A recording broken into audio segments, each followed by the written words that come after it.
네, 며칠 전 한 70대 노인이 쓰레기 더미 집안에서 숨진 채 발견이 됐습니다. 집안에 왜 이리 쓰레기가 가득했던 걸까요? 숨진 노인이 비록 쓰레기라도 모을 줄은 알았지 버릴 줄은 몰랐던 심적 장애를 알았기 때문입니다. 네, 이런 걸 저장 강박 장애라고 하는데요. 고령 사회인 우리 사회에 점차 늘어나고 있다고 합니다. 상담 심리학 전문가시죠. 김숙기 나오미 가족문화연구원장과 함께 자세히 진단해 보겠습니다. 안녕하십니까? 네, 안녕하십니까? 네, 안녕하세요.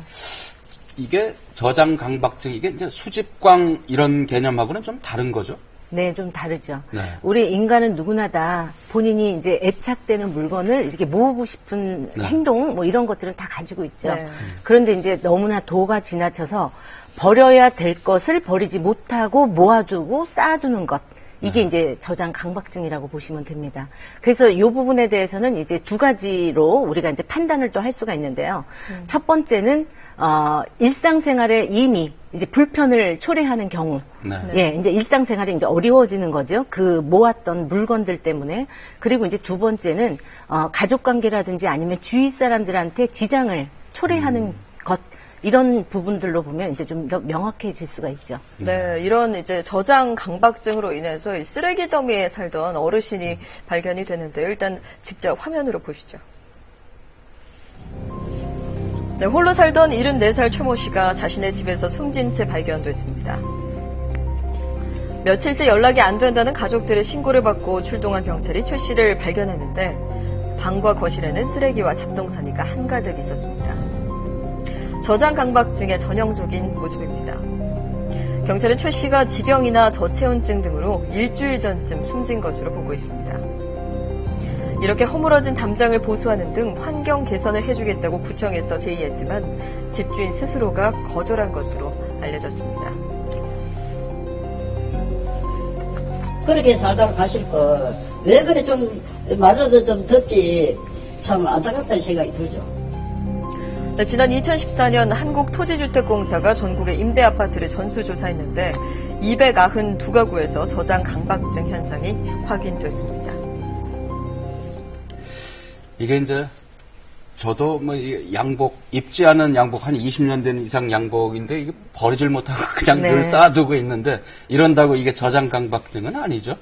그것도 이제 약간 의심이 될 수 그렇습니까? 있죠. 이게 너무 도가 지나치면. 예. 네. 그러니까 입지 않은 물건이고, 내가 나중에 사용하지 않는 것인데도 불구하고 계속 무엇인가 네. 집착이 가고 이렇게 쌓아둔다라고 하면 사실 초기. 네. 단계 이렇게 한번 얼른 좀 살펴볼 수 버려야 있죠. 되겠네요.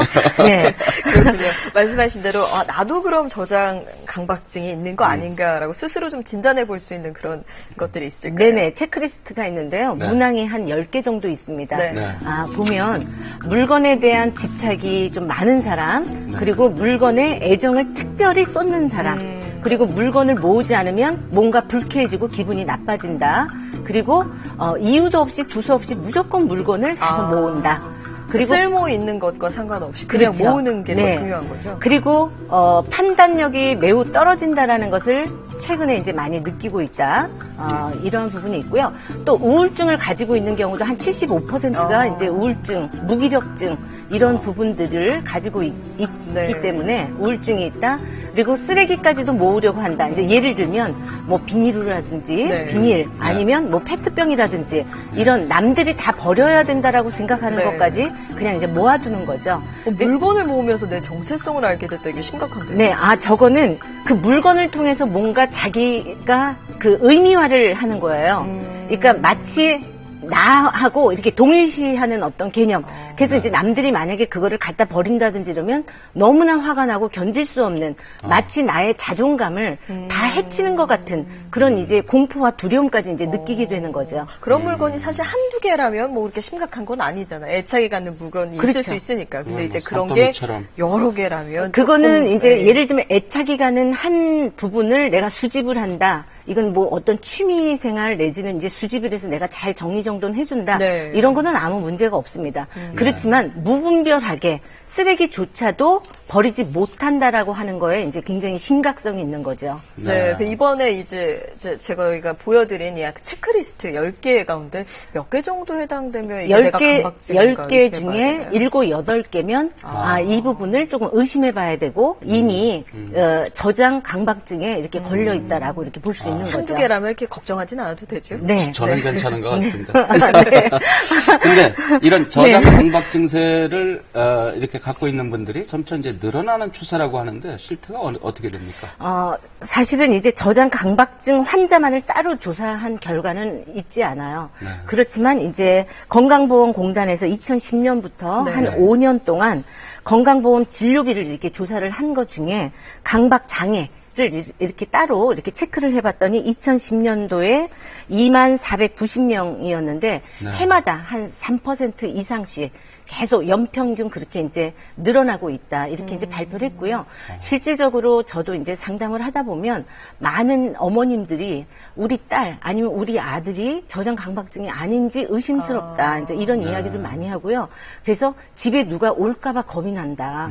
왜냐면 그 문을 정도면 좀 심각한 굉장히 심각한 수준이네요. 거죠. 그리고 이제 스스로도 이제 우리 남편이 그렇다. 내가 이제 이런 저장 강박증을 가지고 있다라고 고백하시는 경우가 최근에 사실 굉장히 많이 늘어나고 있습니다. 네, 아까 본 체크리스트 중에 이제 우울감과 상관이 있다는 것도 좀 상당히 놀라웠는데 네. 이번에 이제 임대아파트 전수조사한 결과를 말씀드렸잖아요. 그러니까 임대아파트 사시면 아무래도 경제적으로 어려움이 있으신 분들이고, 근데 이 저장 강박증과 어떤 연관관계가 있는지 궁금하거든요. 경제적인 부분하고도 많이 이제 연관이 된다고 생각할 수 있는데요. 왜냐하면 경제적으로 힘들었던 사람들은 과거에 이제 결핍을 기억을 하거든요. 네. 그렇기 때문에 못 먹고 못 입고 쓰지 못했던 그런 어떤 상처들을 가지고 있기 네. 때문에 사실은 판단할 수 있는 능력 자체가 굉장히 저하되어 있어요. 그렇기 때문에 무조건적으로 어떤 물건이 있으면 그냥 주워다가 모아지는 거죠. 그러니까 나의 허전한 부분을 채워줄 수 있는 무언가로 생각을 하기가 쉬운 거군요. 그러니까 버리지를 못한다라는 거죠. 네. 왜냐하면 언젠가는 이거는 쓸모 있을 거야 이러면서 쓰레기도 사실은 뒤져보면서 이거는 꼭 네. 필요할 수 있다. 네, 네. 왜냐하면 돈 주고도 이 부분은 이제 살 수 없었던 이제 과거의 경험들이 있고 옛날 생각을 하기 때문에 사실은 경제력이 없거나 조금 취약한 사람일수록 훨씬 더 이 부분에 대한 어려움을 겪을 수 상관성이 있습니다. 있군요. 네. 네.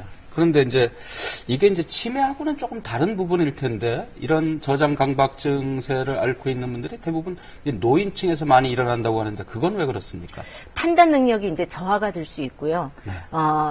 우리가 어떤 행동이라든지 이런 부분들, 내가 이 부분이 필요한 부분인가, 필요하지 않은가, 그리고 어디에 어떻게 쓸모가 있는가, 이 부분에 대해서 이제 그러한 부분들에 대해서 좀 취약하다라고 이제 볼 수 있고요. 조사한 것도 이렇게 몇몇 이렇게 발표된 거를 제가 봤더니 노원구청에서도 관계자가 2013년도부터 저장 강박 장애를 갖고 있는 가정들을 이렇게 쭉 조사를 했는데 80%가 노인들이었다 이제 또 이렇게 이야기를 하시거든요. 아무래도 이제 가치 판단에 대한 그런 부분들이 네. 능력이 좀 저하가 되고 그리고 못 먹고 못 살았던 어떤 기억들을 또 가지고 있고 이것이 이제 같이 합해지기 때문에 아마 노인 세대들이 훨씬 더 많지 않을까 이렇게 생각합니다. 네, 만약에 내 주변에 이런 사람들이 있다면 아니면 아까 체크리스트를 해봤는데 7, 8개다 내가. 그러면 어디에서 도움을 받아야 되나요? 저는 우선은 그 부분에 대한 게 이제 가족력도 이제 사실은 이제 굉장히 중요하거든요.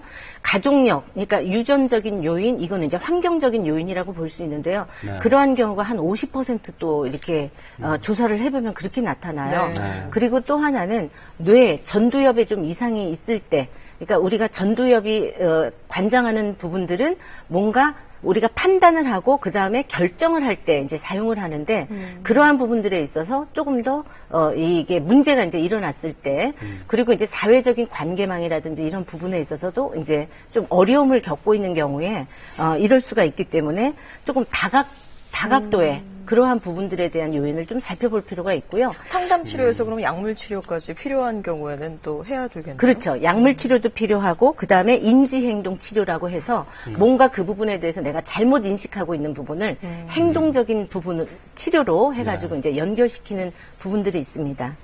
네. 사랑과 관심, 가족 간의 유대, 뭐 이런 부분들도 좀 중요하겠네요. 네, 굉장히 중요하죠. 그래서 애정이라든지 관심 이런 부분에 대한 좀 안정감을 주는 것도 굉장히 필요하겠고, 네. 그다음에 그때그때 구별해서 정리정돈하는 습관, 네. 그리고 버려야 될 것과 필요한 거에 대해서 이렇게 구별해가지고 그때그때 함께 좀 주변에서 좀 도와주면서 함께 하는 것도 굉장히 중요합니다. 미련을 두지 말고 과감히 네. 버려야겠네요. 오늘 말씀 고맙습니다. 고맙습니다.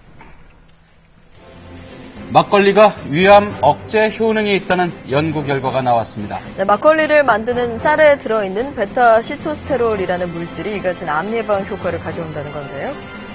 그런데 좋은 것도 과하면 병을 부를 수 있으니까요. 만취하면 안 좋겠죠. 시사진단 오늘 여기서 마치겠습니다. 저희는 내일 다시 뵙겠습니다. 고맙습니다.